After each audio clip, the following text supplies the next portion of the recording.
Welcome to this week's edition of the Tunde Laniyo podcast, The Nigerian Theatre Witnesses to History.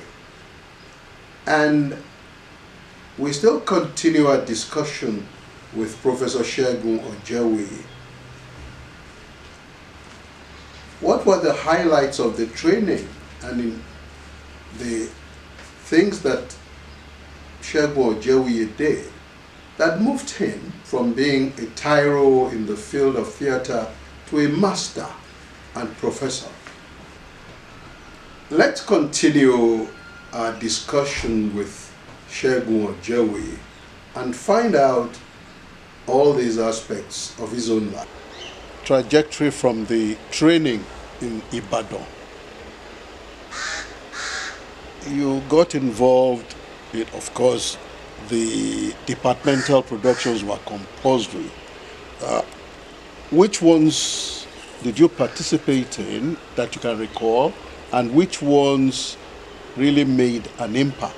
Maybe directorially, costume-wise, or music that kept on telling you that, this was it. Segun, you're on the right path.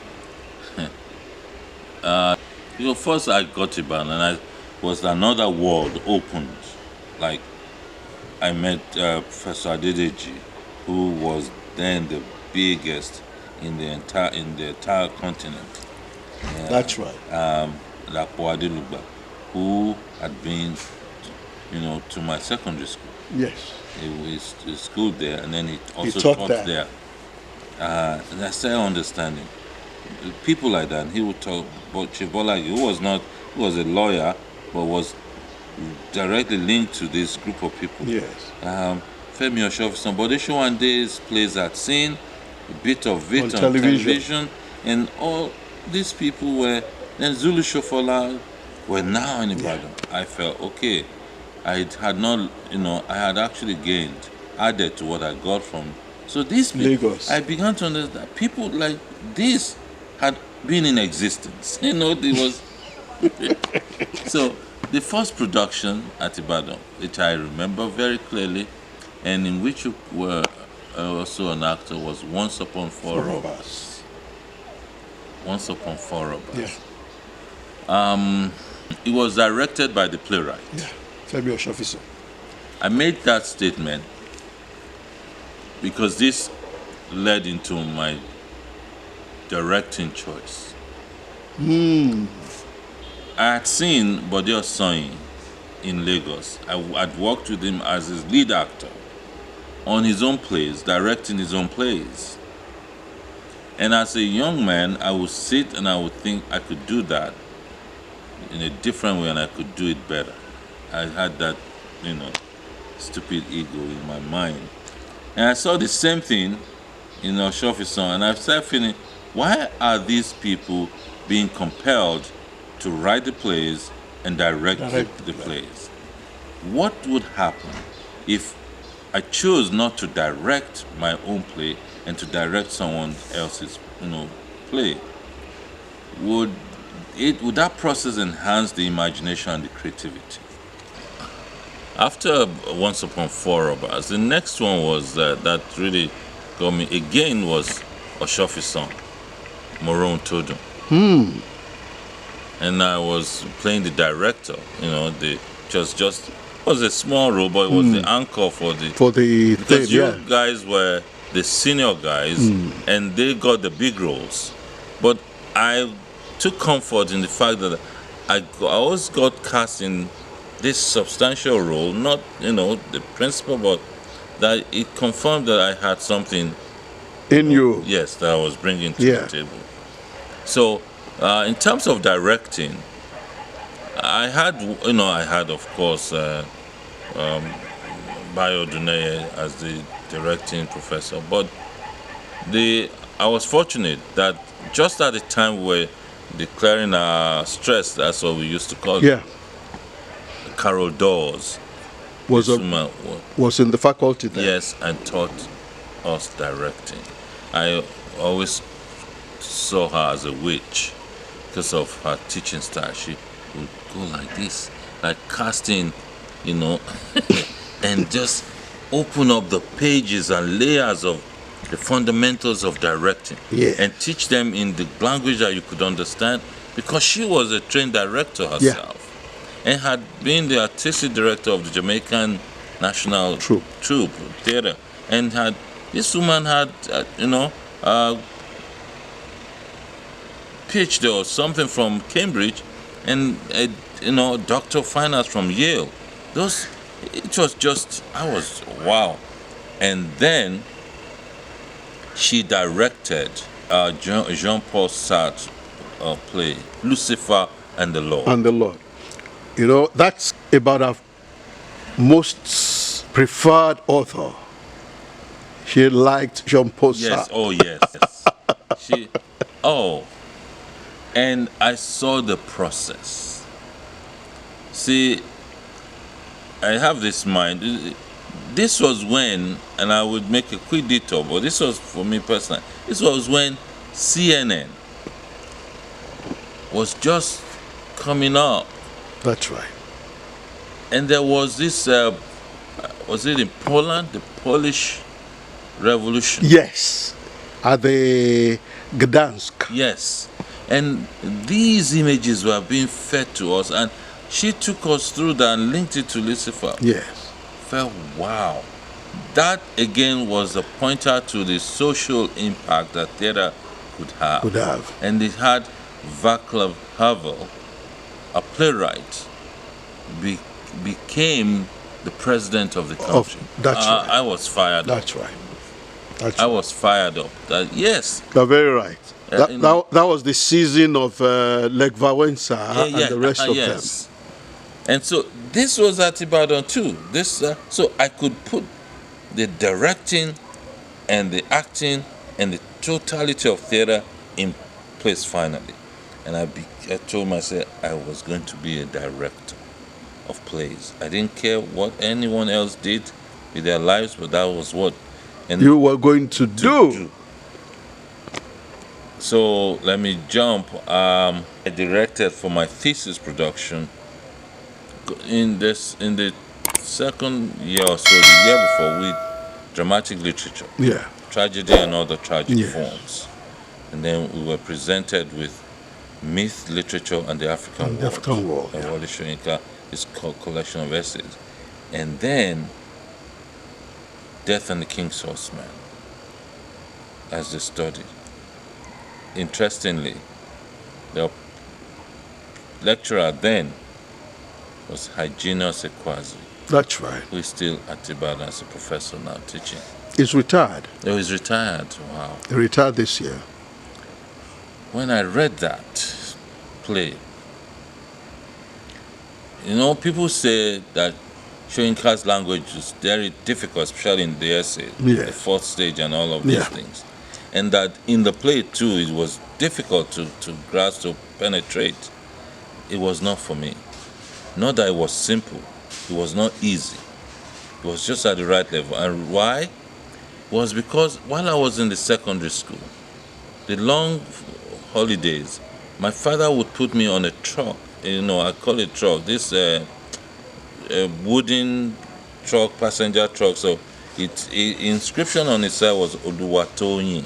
And it traveled from... That's Bolekaja in Lagos Palace. It would travel from Ibadan, I cannot remember where we took it, and go to Abaorisun Bare. It was on the border of Ife and Ondo, that area. It's like you would have taken it from either Ogunpa or where they call Gate now. But mostly it would be Ogunpa or Gate. It was Ogunpa. Because that was where the vehicles left from. And we'll go through and from city to the pristine village. No electricity, no water. The only motor vehicle that got there was that truck. And it went once in 2 weeks. Oh, not every day. No. Not every day. So you had to appoint and get ready and I would go there. And I would spend 2 months.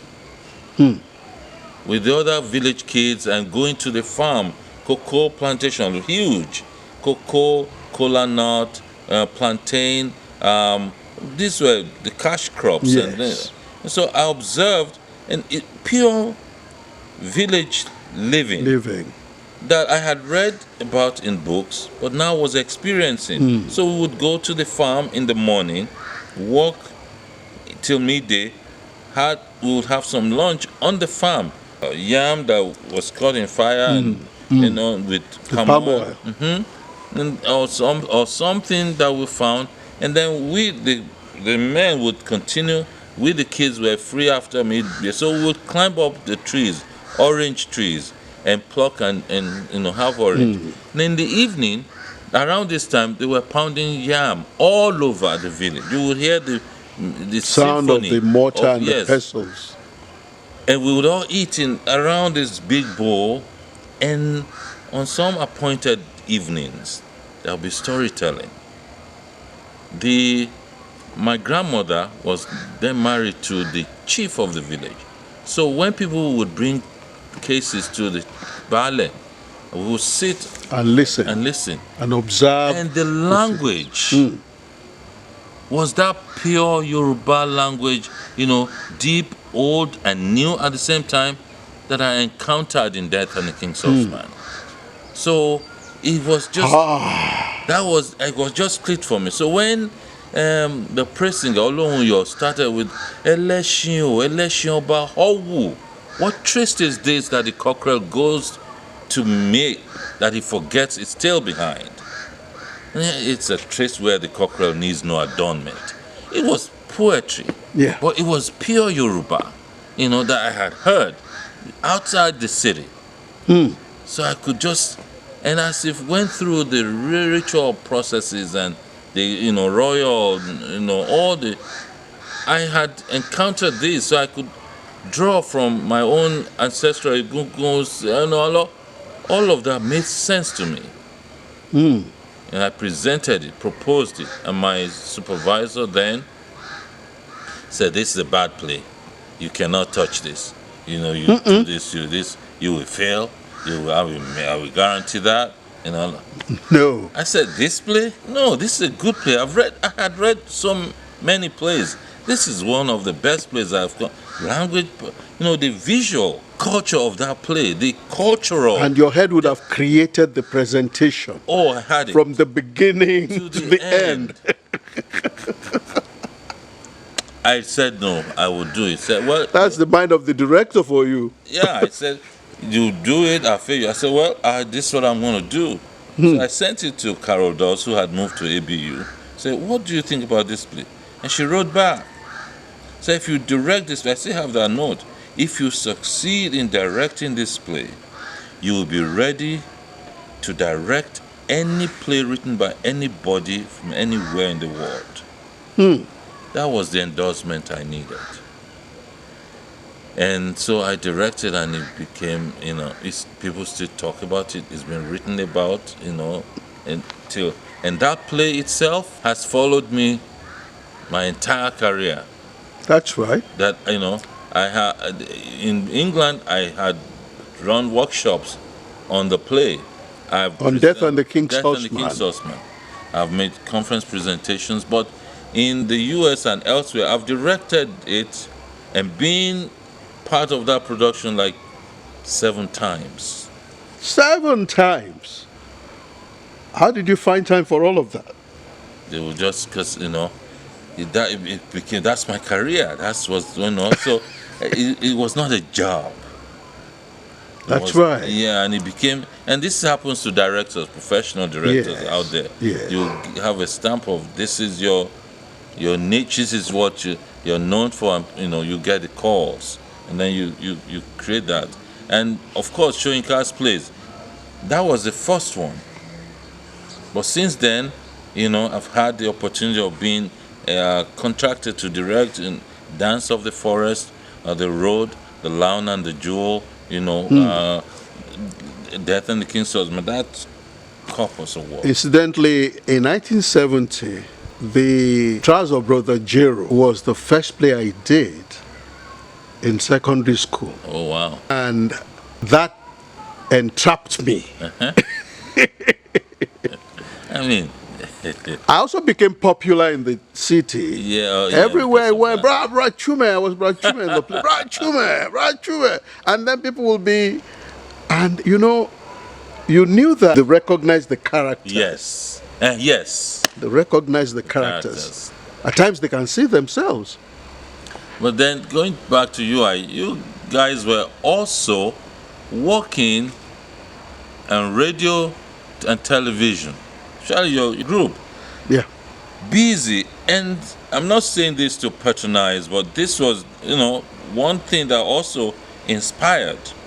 That I observed that the crop of students, your set particularly, let's just go there, who were busy working outside in these media and were also the best ones on the stage, but also the best in their classes. You asked the question, how did you find time to... No, it was not a question of finding time. It was just a question of what I had to do. I kind of find myself following that steps, and I would, do radio drama with Ayo Akinwale, and all of that. In fact, I performed in a series written by Dele Morakinyo. That's right. For BCOS, I think. That's right. Yes, Mr. Elisha, the school teacher. Yeah. Comedy series ran for 2 years or so. And I would be walking, just as you said now, Mr. Elisha. In fact, 3 times taxis gave me rides and did not take, money from me. For Mr. Elisha. For Mr. Elisha. And I was still a student. Yeah. So the financial rewards became clearer to me. The recognition, as you say, of the characters and the actor. And the actor, yes. Became meaningful because my father now was seeing that. People were approaching, hey, Baba Elisha, hey, his friends. He was benefiting from that, yes. That's right. And I was still in school because there was, he told me a story years later. So he left UI, and I got this, I'm just jumping now, got this fellowship scholarship to the UK. And on my return, after a year and a half or thereabout, he was at the airport. And as we emerged, on arrival, I heard my father's voice. That's my son!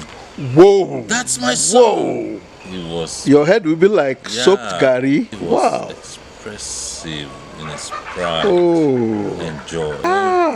And when we got home that night, he sat me down. He said, all the years you were at the University of Ibadan, and people, my friends, who would sit to, hang out, and they were making fun of me. Like, you allowed your son to go to the university, a brilliant son, Baba Salah, Alawada. So I just took it. I said, but you didn't tell me any of it. He said, no, I decided not to tell you because you were following your own path. And every time I checked, you were doing what you needed to do.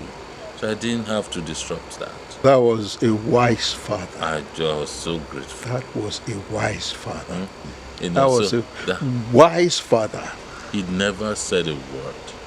He said, so when you heard me saying, that's my son at the airport, was me voicing my pride and all those pent up, that I had kept back and I was inside saying, me. Yes, that's proof, that's affirmation of what I prayed for. So, my own... I thank God he had that moment. Yes. Because I can just imagine in that entire hustle and bustle at the airport. And the father announces, that's my son. Congratulations for making him that happy. You went to the UK. Yeah. What did you do? Well, when I finished at UI, I went to serve in Mina, Niger State. I got called by Bode Osoni, who was in Germany at that point, for a Goethe Institute, DAAD award and wanted his play to come, so we took one of his plays to Germany. That was my first time of traveling outside the country, but it was also because of theater. Right. When performing to this foreign audience was successful in their papers. I came back, I finished my service, and I started the master's at UI again, master's PhD. I had an episode there that I decided I was not going to continue with the PhD. I felt the word that I used then, I continue to use, I felt it was a regurgitation of the material, and it was not moving. It was having done diploma and a bachelor's, and then so it's as if you are reliving all of that. And I felt I was wasting time, and I told myself I needed a different kind of education if I was going back to school. And I had, I told you about Carol Dawes. Yes. She got her degree from Yale. My senior examiner for Death and the King's Horseman was Olarotimi, who was then the foremost play director in the country. Yeah. And was another director, the level of Shoyinka in the country. And I discovered he also schooled at Yale. So it had been on my mind for a long time that if I was going back to school, and if I finished this PhD, I would have shut down the door. So I left it open. I quit. And then I joined with a number of friends. Ayoluwa Sami, God bless his soul. Segun who is in the UK now. Okay. Lara Akinshola, we're all in just. Yeah. She was the only female there to start the Gong Productions. That's right. So the strategy was that we would read a play, pick a play, and then we would write a proposal and approach the foreign agencies, the cultural agencies like French Cultural Center, the American Cultural, British Council, and propose, and stage the thing. We didn't have a theater, so that's what we had. Well, that became successful to a point because we got this huge thing from the French Cultural Center. Oriki of a Grasshopper. Oh. For a national tour. So we went on a tour and all of that. When I directed that with actors Richard Mofed Amijo. That's right. Segun Arinze. That's right. Dede Mabiaku and Esther Roberts. Right. These were the actors. It was a small company, but some of these are the big Nollywood names now. We have just taken baby steps in the highlights of the training and first steps as a trained dramatist for Segun Ojewuyi, from the national tour with Oriki of a Grasshopper, with actors Segun Arinze, Dede Mabiaku, Richard Mofed Amijo, and Esther Roberts. What next engaged Segun's attention? How did he progress? Join us next week as we bring another episode of the Nigerian Theatre Witnesses to History, where Professor Segun Ojewuyi will be sharing with us his first-hand experience in the theatre.